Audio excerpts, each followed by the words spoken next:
Hello and welcome back to my channel Oindrila's canvas. আজ আরও একটা গ্র্যান্ড নিউ ব্লগ নিয়ে আমি উইন্দ্রিলা আপনাদের সকলের সামনে আবারও চলে এসেছি। সবে মাত্র ট্রেন থেকে নেমেছি আর এখন আমি সরাসরি দীঘা স্টেশন থেকে আপনাদের সামনে সমস্ত কিছু তুলে ধরছি। হোলির সময় 2025 দীঘা স্টেশনের চিত্রটা খানিকটা এরকম। কিছুক্ষণের জন্য বোধহয় মনে হচ্ছিল সমস্ত পশ্চিমবঙ্গের মানুষ সকলেই বোধহয় দীঘার উদ্দেশ্যে রওনা দিয়েছেন। হাতে রয়েছে আমাদের 2 দিনের ছুটি, আর একটুও সময় নষ্ট না করে আমরাও চলে এসেছি অন্যান্য বাকি সবার মতোই দীঘায় সুন্দরভাবে 2 দিন উপভোগ করব বলে। আজকের এই ব্লগটায় আপনাদের জন্য থাকবে 2 দিনের দীঘায় আমরা কোথায় কোথায় ঘুরছি, কি কি খাচ্ছি, কিরকম ধরনের খরচা হচ্ছে, এই সমস্ত কিছু। তাই সাথে থাকবেন, এবং যারা খুব কম সময়ে এবং খুবই অল্প বাজেটের মধ্যে একটা ট্যুর প্ল্যান করতে চাইছেন তাদের জন্য আজকের এই ব্লগটা ভীষণভাবে উপযোগী হতে চলেছে। ট্রেন থেকে নেমে হোটেলে পৌঁছতে প্রায় সন্ধে হয়ে গিয়েছে, আর হোটেলে পৌঁছে খানিকক্ষণ রেস্ট নিয়ে চেঞ্জ করেই আমরা চলে এসেছি দুজনে সমুদ্রের পাড়ে। এখানে এসেই প্রথমে একটু টিফিন করলাম, আর এখন আমরা বসে রয়েছি সমুদ্রকে এনজয় করছি। আর এরপরই আজকের ডে 1 আমরা কিছুক্ষণ পরেই ডিনার করে হোটেলে চলে যাব এবং আজকের রাতটা ঘুমিয়েই পার করব।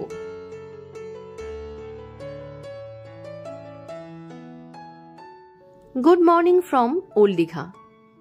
গতকাল সন্ধেবেলাতেই কিন্তু আমরা পৌঁছে গিয়েছি দীঘায়। আর যেহেতু আমরা এসেছি নর্থ বেঙ্গল অর্থাৎ কোচবিহার থেকে, তাই গতকাল আর খুব একটা বেশি এদিক ওদিক ঘোরাঘুরি করিনি। প্রচণ্ড টায়ার্ড ছিলাম, ডিনারটা তাড়াতাড়ি সেরে তাই শুয়ে পড়েছিলাম। আজ খুব ভোরবেলায় আমরা উঠেই চলে এসেছি সি বিচে সানরাইজ এনজয় করব বলে। আজকের দিনটা কিন্তু খুব সুন্দরভাবে শুরু হলো একটা মিষ্টি সানরাইজ এনজয় করার মধ্যে দিয়ে। বলে রাখি, এইবার আমাদের 5বার দীঘায় আসা। এর আগেও 4বার আমরা এসেছি। তখন বিভিন্ন সাইট সিন আমরা করেছি, যেমন মন্দারমণি, তাজপুর, উদয়পুর, শঙ্করপুর, এই জায়গাগুলো। একমাত্র উড়িষ্যার দিকটাতেই আমাদের যাওয়া হয়নি। তাই ঠিক করেছি এবার আমরা যাব উড়িষ্যার তালসারি বিচে, যেটা কিনা লাল কাঁকড়ার বিচ বা লাল কাঁকড়ার জন্যই মেইনলি বিখ্যাত। আর এখন আমরা চলে যাব আবার আমাদের হোটেলে, সেখানে গিয়ে আমরা রেডি হয়ে ব্রেকফাস্ট সেরে বেরিয়ে পড়ব। বলে রাখি, এবছর আমরা উঠেছি ওল্ড দীঘার শিবালয় রোডের হোটেল রোহিলি ইন্টারন্যাশনালে, যেখানে নন এসি রুমের চার্জ রয়েছে 700 রুপিস পার ডে এবং এসি রুমের চার্জ রয়েছে 1200 থেকে 1500 রুপিস পার ডে। তাহলে চলুন আর দেরি করব না, এবার ফিরে যাওয়া যাক হোটেলে। তো বেসিক্যালি আমরা এখন শেয়ারিং গাড়িতে উঠে পড়েছি, আমি এখানে পেছনে, আর এই যে সুশোভন। আর এখন আমরা যাচ্ছি, কোথায় যাচ্ছি? উদয়পুর, তালসারি, আর হচ্ছে কাজু গার্ডেন সম্ভবত, আর উড়িষ্যার বর্ডার, এই সমস্ত জায়গাগুলোতে ঘুরতে যাচ্ছে। এছাড়াও রয়েছে আরো 2টো মন্দির। তো চলে যাওয়ার পর আমি আবার তোমাদের সাথে কথা বলছি। গাড়ি এখান থেকে ছেড়ে দিয়েছে। এই হলো দীঘার যে অটো স্ট্যান্ড, সেটা এই যে সামনে রয়েছে অটো স্ট্যান্ড, আর পেছনে এই জায়গাটাতে দেখতে পাচ্ছ এখানে কিন্তু টোটো স্ট্যান্ড রয়েছে। আর তার পাশে এখানেও এমনি ছোট যে গাড়িগুলো, এগুলো এখান থেকে ভাড়া পাওয়া যায়। দীঘা থেকে উড়িষ্যার দিকে যদি আপনি যাত্রা করেন তাহলে দেখতে পাবেন সম্পূর্ণ একটি আস্ত জাহাজের আদলে দীঘা শঙ্করপুর ডেভেলপমেন্ট অথরিটি নির্মাণ করা হয়েছে, যেটা খুব সুন্দর। তো আমরা চলে এসেছি আমাদের প্রথম ডেস্টিনেশন পয়েন্টে। এটা হলো বেসিক্যালি একটা রাধা গোবিন্দের মন্দির। আর এখন আমরা তালসারি যাওয়ার পথে উড়িষ্যার মধ্যে অলরেডি প্রবেশ করে গেছি, দীঘা বর্ডার ক্রস করে। আর আমার জাস্ট পেছনেই যদি দেখো, এই হলো রাধা গোবিন্দের মন্দির। ভেতরটাতে যাই, গিয়ে দেখি কি আছে, কিরকম কি। আর জানি না, এখন বাইরে থেকে বলতে পারছি না যে ভেতরে আদৌ ফটোগ্রাফি অ্যালাউড আছে কিনা, তো গেলে বুঝতে পারবো। চলো আমার সাথে সাথে তোমরাও চলো।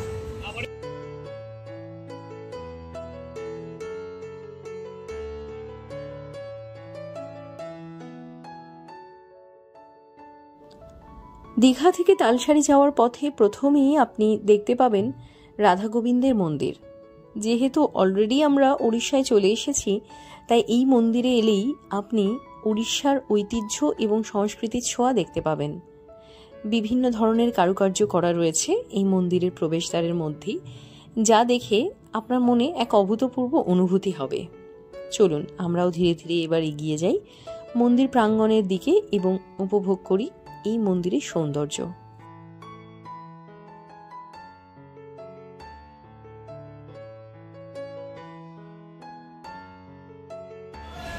তো বেসিক্যালি যেটা আমি ভেবেছিলাম সেটাই হলো, ভেতরে অ্যালাউড ছিল না কোনোরকম কোনো ফটোগ্রাফি।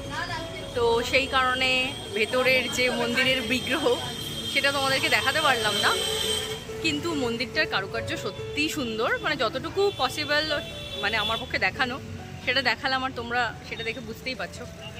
তো চলো উঠে যাব গাড়িতে, আর এখানে কয়েকটা জিনিস আমি তোমাদের সাথে শেয়ার করবো, কয়েকটা ইনফরমেশান বলতে পারো। সেটা হচ্ছে আমরা যে এসছি মানে শঙ্করপুর, উদয়পুর, ভুল বললাম সরি, তালসারি, উদয়পুর, দুটো মন্দির, আর কোথায় জানো বললো নিয়ে যাবে, ওই হ্যাঁ উড়িষ্যা বর্ডার, আর কাজুর বাগান সম্ভবত। তো যাই হোক, তো এই কটা স্পট আমরা শেয়ারিংয়ে ঘুরছি, আর শেয়ারিংয়ে আমাদের দুজনের যাওয়া আসা মিলিয়ে টোটাল 200 রুপিস আমাদের কাছে চাইলো। তো তোমরাও এরকম যদি একটু দেখে শুনে বার্গেনিং করে নাও তাহলে কিন্তু খুব কমের মধ্যে এই টোটাল যে ট্রিপটা সেটা কিন্তু পসিবল হবে তোমাদের জন্য। চলো, এই হলো গাড়ি, এটাতে এখন উঠে পড়বো আর চলে যাব নেক্সট ডেস্টিনেশনে। তো চলে এসছি আমরা আমাদের নেক্সট পয়েন্টে, আরও একটা মন্দিরে, বাবা চন্দনেশ্বর শিব মন্দির। জাস্ট এই দেখো আমার পেছনেই, এই হলো শিব মন্দিরের গেট। আর এইখানে যেহেতু শিব মন্দির, আশেপাশে সমস্ত কিছু, শিবরাত্রিতে সাধারণত মেলা বসলে যেসব জিনিসপত্র পাওয়া যায় এখানে সব কিছু রয়েছে, শিবলিঙ্গ, তারপরে আরও যা যা হয় সব ঠাকুরের প্রচুর জিনিসপত্র, এখানে প্রচুর দোকান রয়েছে আমি যা দেখতে পাচ্ছি, এই যে পেছনে দেখো। আর চলো মন্দিরটাতে যাই, তবে যতদূর মনে হয় এই মন্দিরটাতেও ফটোগ্রাফি অ্যালাউড না।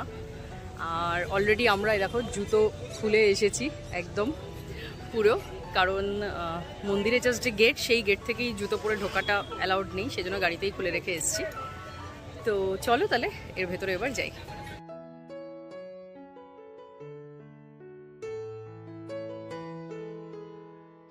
তো আসতে না আসতেই প্রচুর লোকজন, একদম মানে বেসিক্যালি পান্ডারা ধরে ফেলবে তোমাদের, মানে বিভিন্ন রকমভাবে ফোর্স করবে এটা নিতে ওটা নিতে, কিন্তু তোমরা কিন্তু পান্ডাদের চক্করে পড়ো না। আর এই হলো পুরো মন্দিরের ভেতরে, আমি এখন চলে এসেছি আর মন্দিরটা এখন আমি তোমাদেরকে ঘুরিয়ে দেখাচ্ছি। দেখতেই পাচ্ছ তোমরা কতটা ভিড় রয়েছে এখানে, প্রচণ্ড ভিড়। আর বেসিক্যালি এখানে সবই বেঙ্গল থেকে আসা ট্যুরিস্ট আর কি। এই হলো মন্দিরের মূল গর্ভগৃহ, আর পুরো মন্দিরটা এরকম।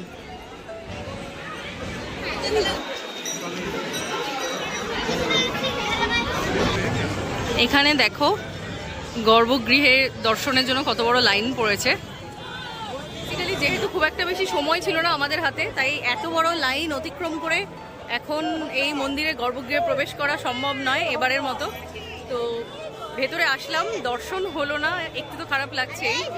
ঠিক আছে, তো আবার আসবো কখনো, তখন বাবাকে এসে অবশ্যই দর্শন করে যাব। তো চন্দনেশ্বর টেম্পল থেকে এখন আমরা চলে এসেছি তালসারি বিচে। আর এখানে এসেই যেটা দেখতে পেলাম, মানে যেটা দেখে আর কি একটু স্বস্তি পাচ্ছি, কারণ মার্চ মাস হলেও প্রচণ্ড গরম এখানে। আর সবথেকে বড় ব্যাপার যেটা, সেটা হচ্ছে হিউমিডিটি যেহেতু অত্যন্ত বেশি, সেই জন্য খুব একটা বেশি সেরকম টেম্পারেচার না থাকলেও সোয়েটিং হচ্ছে প্রচণ্ড। তো যাই হোক, যে আশাটা নিয়ে তালসারিতে বেসিক্যালি আসা লাল কাঁকড়ার বীজ দেখার জন্য, কিন্তু বুঝতে পারছি না সেটা কতটা পসিবল হবে, কারণ এখন জোয়ার চলছে। তবু দেখা যাক, মনে এতটুকু আশা নিয়ে যাচ্ছি, যদি দেখা হয় সেটা। তো চলো সাথে থাকো, দেখতে থাকো তোমরাও।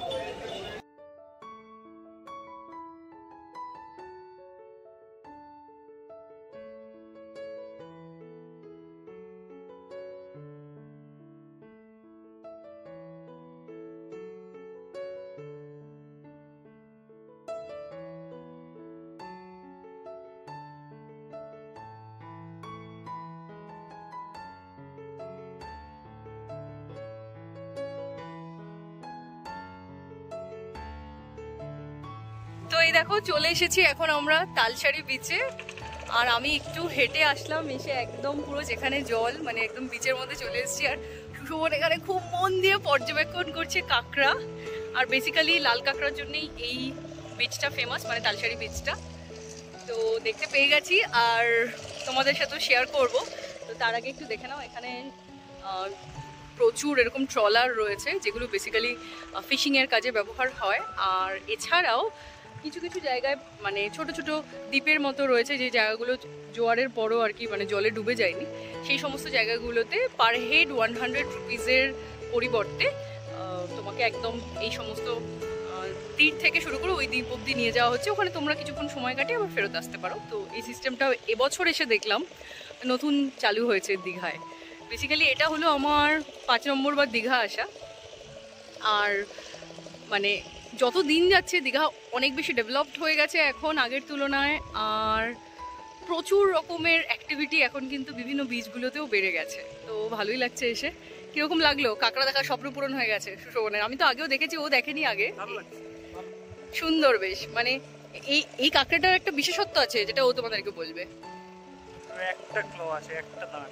হ্যাঁ, মানে বেসিক্যালি দুটো করে থাকে দাঁড় কাঁকড়াদের, কিন্তু এখানকার যে কাঁকড়াগুলো এগুলোর একটা দাঁড় রয়েছে, এটা অলরেডি এখন আমি তোমাদের সাথে শেয়ার করব। তো চলো দেখে নাও এবার কাঁকড়াগুলোকে। বেরিয়েছে, ওই দেখ বেরিয়েছে, এই যে বেরালো, এই যে বেরালো, এই যে বেরিয়েছে। কত কাঁকড়া! এই তো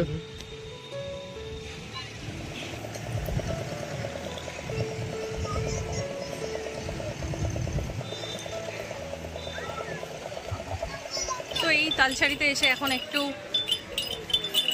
ডাব খেয়ে দেখবো। সুন্দর মালাই ডাব একদম বিক্রি হচ্ছে। আর 15 দিন या 20 দিন করে এমআরপি ম্যাগনামে একটা কম বেড়েছে। এই গরমের মধ্যে ডাবটা খেয়ে মনে হচ্ছে শান্তি পেলাম, দারুণ লাগছে।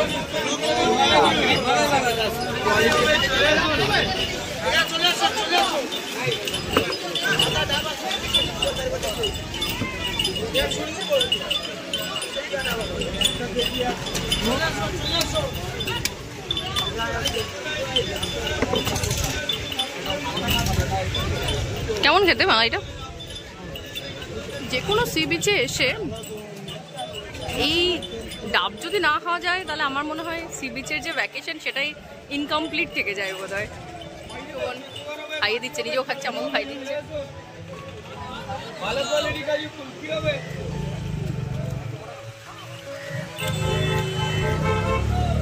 যেহেতু থাম্বনেল তোমরা দেখতেই পেয়েছো যে হঠাৎ করে বলতে পারো একদিনের ছুটি আর একদিনের সফর ছিল আমাদের দীঘার। তো এই বেলাটা আমাদের মোটামুটি ঘুরতে ঘুরতেই চলে গেল, এই সমস্ত সাইট সিনগুলো দেখতে দেখতে। আর ও বেলা হচ্ছে ইচ্ছে আছে একটু সমুদ্রের পাড়ে যাওয়ার।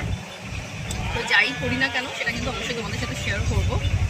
আর যদি টাইম পাই, সেই রকম সময় থাকে, তাহলে অবশ্যই আরও একটা জিনিস ইচ্ছে আছে, সেটা হলো এখানে একটা মেরিন অ্যাকোরিয়াম আছে যেটা ভীষণ সুন্দর, সমস্ত সামুদ্রিক বিভিন্ন প্রজাতির মাছ, তারপর ঝিনুক, এই সমস্ত কিছু রাখা আছে। কিন্তু সেটার ভেতরে ফটোগ্রাফি অ্যালাউড না, সেটা আমি জানি, কারণ অলরেডি আগেও আমি ওখানে একবার ভিজিট করেছি। তো সেখানে একবার যাওয়ার ইচ্ছেও আছে।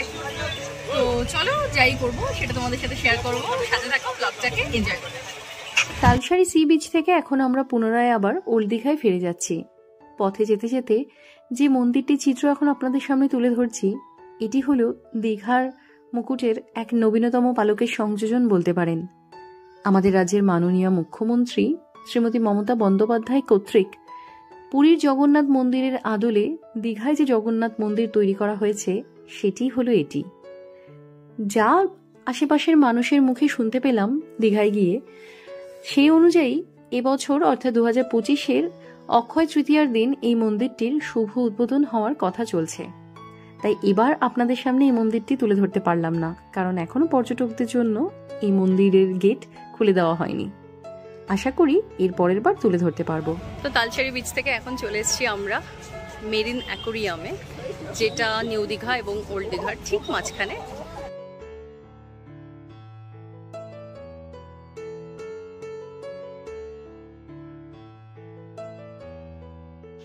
তো এখন যেটা তোমাদের সাথে শেয়ার করছি সেটা হলো একটা ওয়েলের স্কেলিটন। দেখো এখানে লেখাই রয়েছে। এটা কিন্তু বেশ ভালো দেখতে, কিন্তু দুঃখের বিষয় এটাই যে যখন প্রথম এসেছিলাম আমি তখন এটা আরও অনেকগুলো অংশ ছিল, এখন বেশ কিছুটা অংশই ভেঙে চুরে গেছে। এই যে মানে মাঝখানের এই যে পোর্শনগুলো, এগুলোতেও মানে অনেক কিছু ছিল যেটা এখন নেই।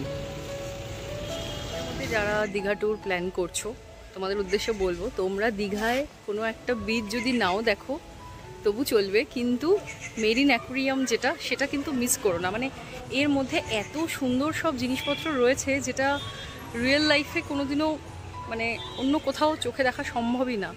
যেমন ধরো ইল মাছ, তারপরে জ্যান্ত শামুক, শঙ্খ, এগুলো সমস্ত কিছু রয়েছে এই মেরিন অ্যাকুয়ারিয়ামটার মধ্যে। আর মানে প্রচুর পরিমাণে রাখা রয়েছে কচ্ছপ, বিভিন্ন প্রজাতির সাপ রয়েছে, এই সমস্ত কিছু। তো যখনই তোমরা দীঘায় আসবে বা দীঘার ট্যুর প্ল্যান করছো, হাতে একটুখানি সময় বের করে এই মেরিন অ্যাকুয়ারিয়ামটা অবশ্যই ভিজিট করো। এখানে কোনো টিকিট লাগে না, কিচ্ছু না। নিউ দীঘা এবং ওল্ড দীঘা জাস্ট একদম মাঝখানেই এই মেরিন অ্যাকুয়ারিয়ামটা রয়েছে। চলো আর কথা বাড়াবো না, সময় এগিয়ে চলেছে নিজের খেয়ালে। আমরা এবার ভেতরে যাব, এক্সপ্লোর করব। তো এখন আমাদের মেরিন অ্যাকুয়ারিয়ামটা ঘোরা হয়ে গেছে, আর এখান থেকে বেরিয়ে আমরা যাচ্ছি লাঞ্চ করতে, কারণ লাঞ্চের টাইমও হয়ে গেছে এখন। দেখা যাক কি খাওয়া যায় আজকে লাঞ্চে। তো এখন এখান থেকে একটা টোটো নেব, টোটো নিয়ে সোজা চলে যাব ওল্ড দীঘায়, যেহেতু আমাদের স্টে রয়েছে ওল্ড দীঘায়, তো সেই কারণে এই এখন আমি দাঁড়িয়ে রয়েছি একদম মেন রোডে।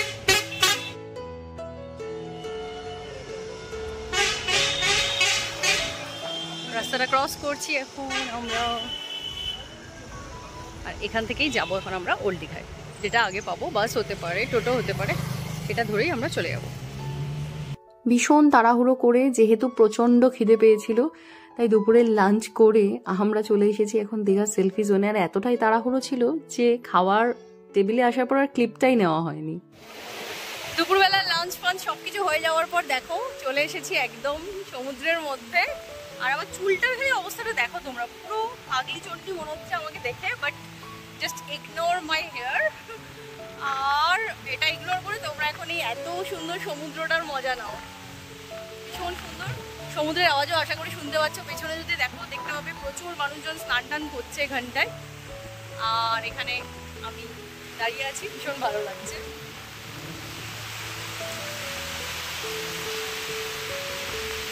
পাহাড় যেমনই হোক, সমুদ্রের কিন্তু একটা আলাদাই মজা রয়েছে।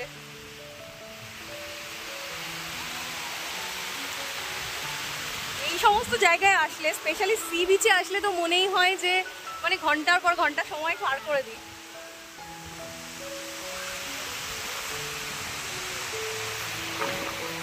ভীষণ রোদ এখনো, কিন্তু তবুও দারুণ লাগছে। সুযোগও নিজের মতো একা একা ঘুরছে, আর আমি এদিকে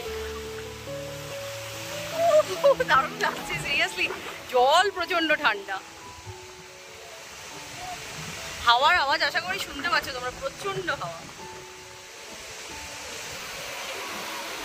দুপুরবেলায় সমুদ্রের বিচে বেশ কিছুক্ষণ সময় কাটিয়ে আমরা পুনরায় ফিরে চলে গিয়েছিলাম আমাদের হোটেলে। সেখানে গিয়ে একটু রেস্ট নিয়ে আবার আমরা এসে পড়েছি সন্ধ্যেবেলায় বিচে। এই সময়টায় এখানে চা বা বিভিন্ন ধরনের ফাস্টফুড পাওয়া যায়, সেগুলো খেতে খেতে সমুদ্রের জোয়ার যে আসে সেটা উপভোগ করার একটা আলাদাই মজা রয়েছে। যেহেতু আজকে সন্ধেটাই আমাদের দীঘায় কাটানো শেষ সন্ধে, আগামীকালই আমরা ফিরে যাব আবার নর্থ বেঙ্গলে। হাওড়া থেকে রয়েছে বিকেলবেলায় আমাদের ট্রেন, এবং সকালবেলাতেই আমরা বেরিয়ে যাব দীঘা থেকে। তাই আজকের এই সন্ধেটাকে আমরা বেশ ভালোভাবে উপভোগ করে নিচ্ছি। হ্যালো, গুড মর্নিং সবাইকে। আজকে হলো আমাদের দীঘা ট্রিপের সেকেন্ড ডে। যেহেতু এখনও বাস ছাড়তে একটু দেরি আছে, তো সেই জন্য খুব সকাল সকাল একদম আমরা চলে এসেছি মোহনায়। আর জাস্ট এইমাত্র মোহনায় এসে পৌঁছলাম সানরাইজটা দেখবো বলে। আমি এর আগেও এসেছি, কিন্তু সুশোভন যেহেতু আসেনি আগে, তো ওর জন্যেই স্পেশালি আরও আসা। তো চলো এই জায়গাটা কীরকম এটাও একবার তোমাদের সাথে শেয়ার করছি, সাথে থাকো, দেখতে থাকো। চলে এসেছি এখন আমরা একদম স্পটে। আর এই যে তোমরা দেখছো, এখান দিয়ে একটা নদী আসছে, এই নদীটার নাম হলো চম্পা নদী।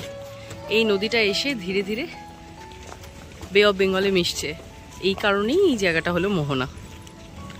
এই দিক দিয়ে নদীটা আসছে, আর এসে যদি লক্ষ্য করো এই পেছনেই সমুদ্র, এখানে এসে নদীটা মিশছে। এই জায়গাটার ভিউটা অসম, খুব সুন্দর। অবশেষে আমরা পৌঁছে গেছি মোহনার একদম এন্ড পয়েন্টে। এখানে এটা একটা এরকম স্তম্ভ রয়েছে, যেটা এন্ড পয়েন্টের ইন্ডিকেশন বলা যেতে পারে। এইখানে সাগরে এসে মিশছে, এদিক দিয়ে নদী, এই নদী এসে এখানটায় সাগরে এসে মিশছে। এখন ভাটা চলছে জোয়ারের সময়। এখন যে স্পটটাতে আমরা দাঁড়িয়ে রয়েছি, এই জায়গাগুলো কিন্তু পুরো একদম জলে ডুবে যায়। এই দেখো ওখানে ফিশিং চলছে ট্রলারে করে, প্রচুর মানুষজন নিচে নেমেছে। যেহেতু খুব একটা বেশি সময় নেই হাতে, সেই জন্য আর নিচে নামলাম না, নইলে এই জায়গাটাও কিন্তু ভীষণ উপভোগ্য একটা জায়গা।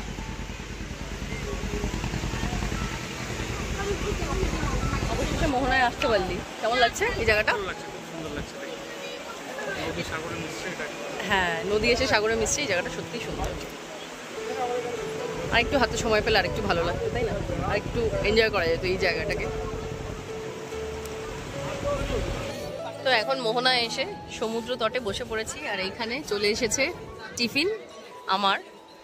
এরকম সুন্দর পাতলা পাতলা কচুরি, আর তার সাথে কিন্তু ঘুগনি, আর সুশোভন খাবে মুড়ি, মানে ঘুগনি মুড়ি আর কি ও খাবে। আর জানি না এরকম সুযোগ আর কখনো আসবে কি না, এরকম সমুদ্র তটে বসে সামনে সমুদ্র দেখতে দেখতে ব্রেকফাস্ট করার। তো ভালো লাগছে বা এই মুহূর্তটা সত্যি এনজয়েবল। তবে ওই যে বললাম, আবার হাতে যদি আরেকটু সময় পাওয়া যেত, জিনিসটা আরও বেশি এনজয়েবল হতো। তো খেয়ে নিই এখন এটা, নইলে এটা এখন ঠান্ডা হয়ে যাবে। এই চলে এসেছে সুশোভনের টিফিন। একবার স্টাইলটা দেখো কত সুন্দর, পুরো শালপাতায় করে, দারুণ, একদম পুরো সেই পুরোনো দিনের ভাইব, তাই না? ভীষণ সুন্দর, সামনেই সমুদ্র, আর এই হলো আমাদের দুজনের টিফিন। একদম মানে ভীষণভাবে উপভোগ্য একটা সকাল।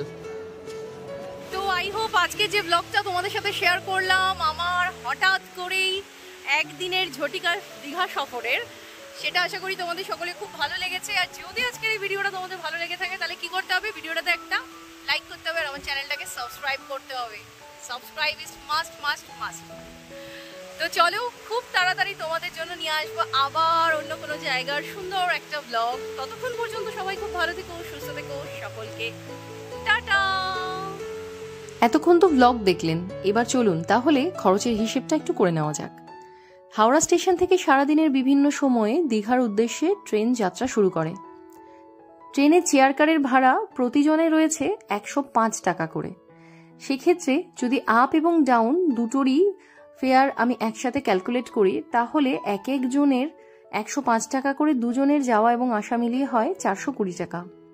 হোটেল মোটামুটি 700 টাকা থেকে 800 টাকার মধ্যে নন এসি বেশ ভালোই পেয়ে যাবেন, আর এসি রুমের ক্ষেত্রে চার্জ একটু বাড়বে, অর্থাৎ প্রায় 1500 পর্যন্ত যেতে পারে। আমি নন এসিটাই ক্যালকুলেট করছি। 700 টাকা করে দুদিনের নন এসি হোটেলের ভাড়া হলো 1400 টাকা। এবার আসি ফুডিংয়ে।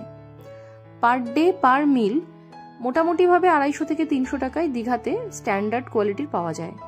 সেই হিসেব করে যদি দুদিনের জন্য দুজনের মিল হিসেব করা হয়, তাহলে হচ্ছে 2000 টাকা। এবার আসি ঘুরতে যাওয়ার জন্য কারের, শেয়ারিং কারে বা রিজার্ভ কারের ক্ষেত্রে। যদি রিজার্ভ করতে চান তাহলে খরচা পড়বে প্রায় 3 থেকে 5000, আর ওই একই জিনিস যদি আপনারা শেয়ারিং কারে যান তাহলে সেক্ষেত্রে 200 থেকে 500 টাকার মধ্যে দুজনের হয়ে যাবে।